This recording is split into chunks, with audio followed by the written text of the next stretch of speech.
Okay friends, it is always good to have help when you are stepping into the unknown. On Excel we have help section on the ribbon. I'll quickly show you how to use it.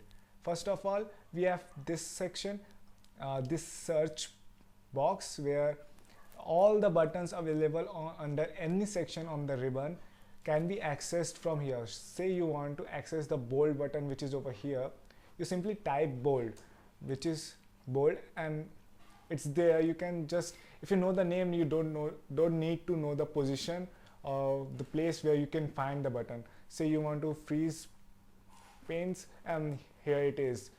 You can do it from here. You don't need to know exactly the location on the ribbon. So this is kind of helpful. Then after that we have a help section in the ribbon. Under that we have help, contact, support. But help is actually like the Google of Excel, and you can access it using F1 on the keyboard. I'll click it, and we have this tab on or windows on the right side where you can search whatever you want to know about. For example, as a beginner, I want to know about how to show formulas on Excel. So I will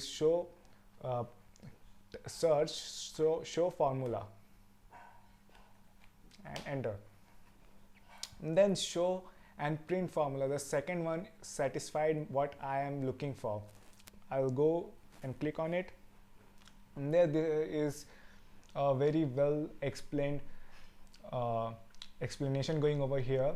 And at the bottom I can see to show formulas in all cells, press Ctrl plus this little mark is grave accent mark key. Okay, and so what this button is available to me on my keyboard above the tab button and before the numerical 1 button on my keyboard. So I'll just quickly see it if it works good for me. I'll close this help section and press Ctrl plus the mark, and there it is. It is showing me all the formulas that have been used on the Excel, and searching for help on the internet can be really helpful in learning Excel.